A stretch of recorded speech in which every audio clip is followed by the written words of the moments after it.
Hello friends, welcome to रोशन की class YouTube channel. दोस्तों, आप सभी का आज की इस पाठ्य योजना की वीडियो में एक बार फिर से बहुत बहुत स्वागत है।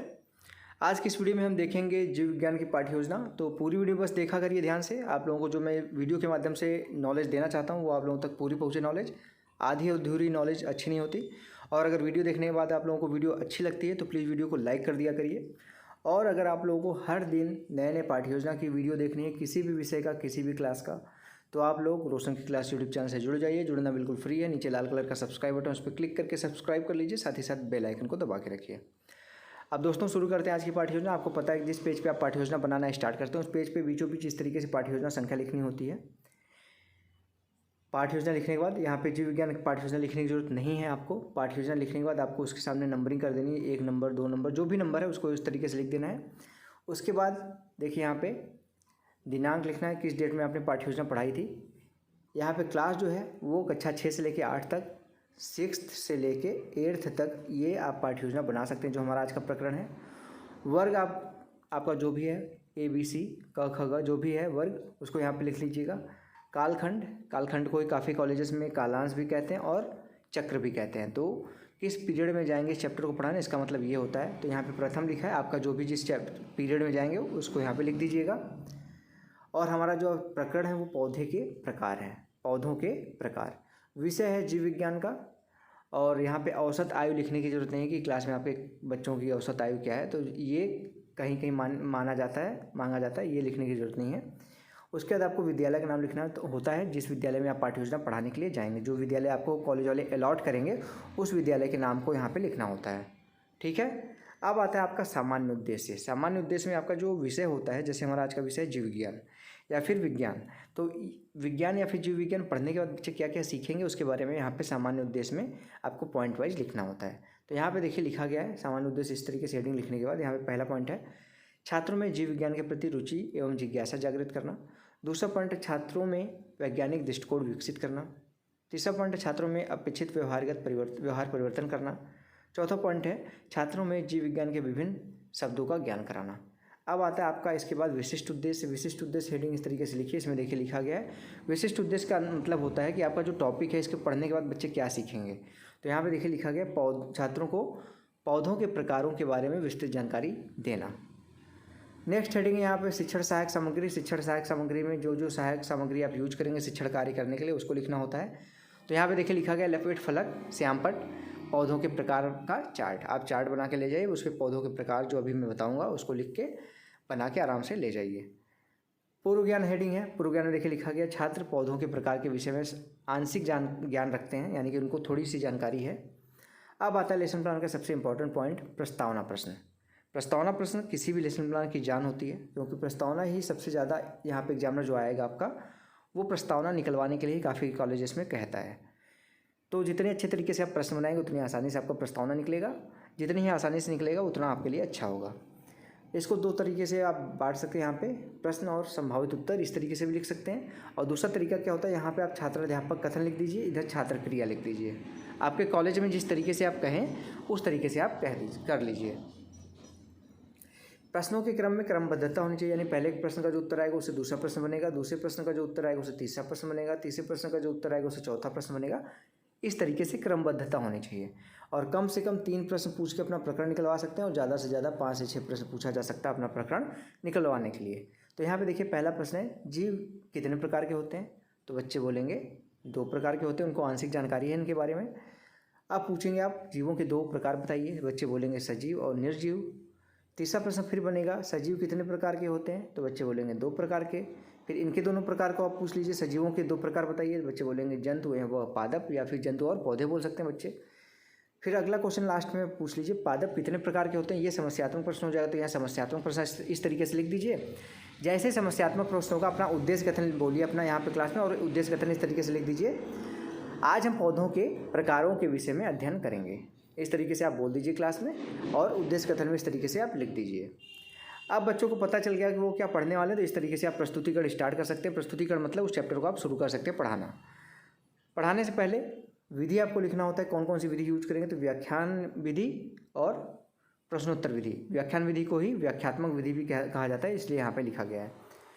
विषय वस्तु का क्रमिक विकास कैसे करेंगे आप, विषय वस्तु को स्टार्ट कैसे करेंगे, उसको विकसित कैसे करेंगे, आगे कैसे बढ़ाएंगे। तो प्रथम अनुमिति में देखिए पहले जो भाग में पढ़ाया जाएगा चैप्टर को, उसमें आकार व आयु के आधार पर पौधों के प्रकार, द्वितीय अनुमिति में आरोहण व इसके आधार पर पौधों के प्रकार के बारे में बताया जाएगा। प्रथम अनुमिति इस तरीके से लिख दीजिए। प्रथम अनुमिति लिखने के बाद इसको पहले आप कॉलम वाइज डिवाइड करिए प्रस्तुतिकरण को।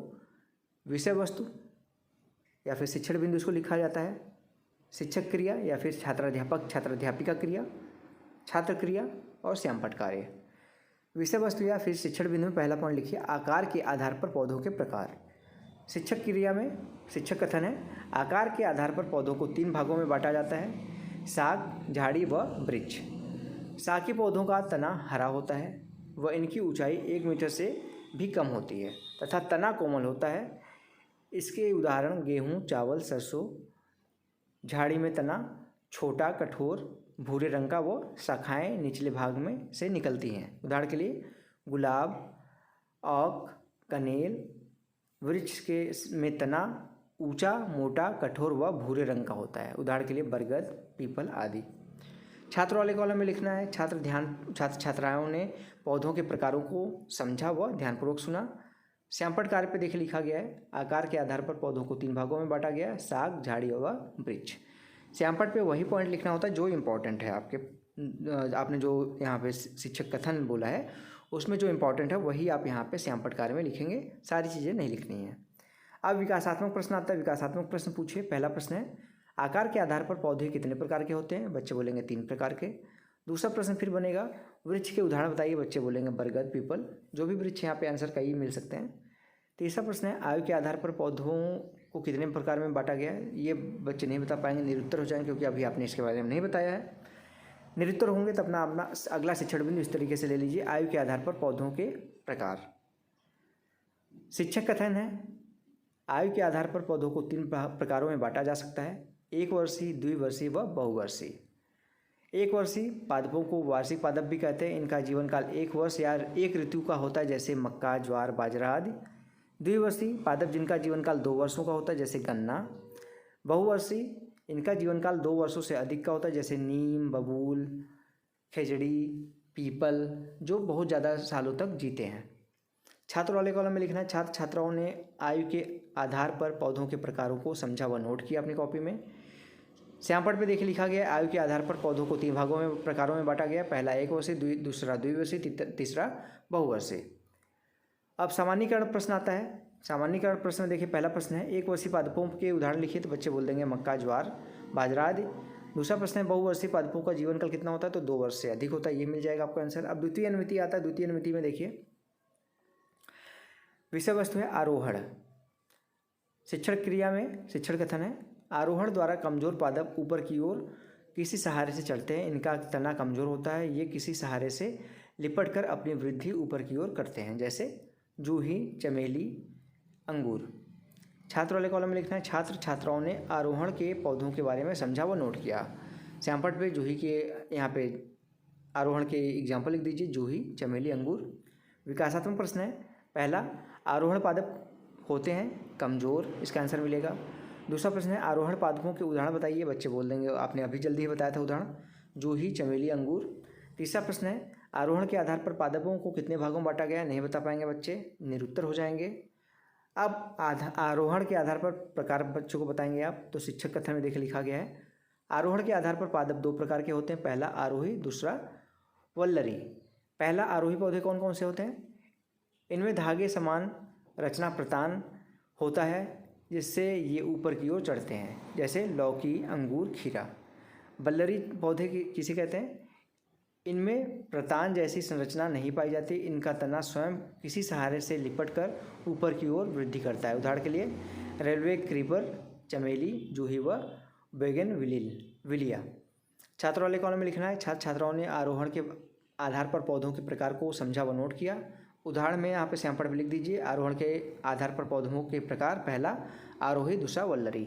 सामान्यीकरण प्रश्न है, आरोहण के आधार पर पौधों को कितने भागों में बांटा गया है, तो बच्चे बोलेंगे 2 प्रकार।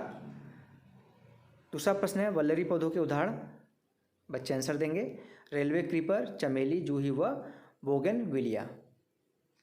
अब आता है आपका प्रस्तुतिकरण समाप्त होता है, पुनरावृत्ति प्रश्न आता है। पुनरावृत्ति प्रश्न में देखिए यहाँ पे पहला प्रश्न है आयु के आधार पर पौधों के प्रकारों को उदाहरण सहित लिखिए। दूसरा प्रश्न है आरोहण के आधार पर पौधों के प्रकार लिखिए। तीसरा प्रश्न है आकार के आधार पर पौधों का वर्णन कीजिए। अभ्यास कार्य है यहाँ पे, अभ्यास कार्य में देखिए 3 प्रश्न दिया गया है, रिक्त स्थानों की पूर्ति करना। पहले में आरोहण के आधार पर पादप डैश डैश डैश प्रकार के होते हैं। दूसरा है यहाँ पे प्रश्न एक वर्षीय पादपों को डैश डैश डैश पादप भी कहा जाता है।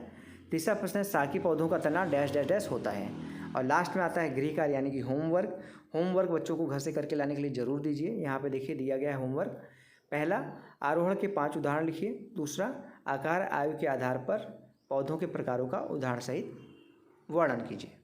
तो ये था आज का लेसन प्लान। गृह कार्य आपको पता है लास्ट हेडिंग होता है। इसकी PDF आपको अगर चाहिए तो रोशन की क्लास टेलीग्राम चैनल से जुड़ जाइए, उसका लिंक मैं नीचे डिस्क्रिप्शन बॉक्स में दे दूँगा, वहाँ से जाके आप डाउनलोड कर सकते हैं। और अगर आप लोगों को वीडियो पसंद आए तो प्लीज़ वीडियो को लाइक करिएगा। और डेली बेसिस पे ऐसे ही इन्फॉर्मेटिव वीडियोज़ देखने के लिए, पाठ्य योजना की वीडियो देखनी है आपको या फिर सूक्ष्म शिक्षण पाठ्य योजना की किसी भी कौशल की वीडियो देखनी है तो रोशन की क्लास यूट्यूब चैनल से जुड़ जाइए। जुड़ना बिल्कुल फ्री है। नीचे लाल कलर का सब्सक्राइब बटन, उस पर क्लिक करके सब्सक्राइब कर लीजिए, साथ ही साथ बेल आइकन को दबा के रखिए। तो फ्रेंड्स मिलते हैं नेक्स्ट वीडियो में, तब तक के लिए आप सभी का बहुत बहुत धन्यवाद। जय हिंद, वंदे मातरम।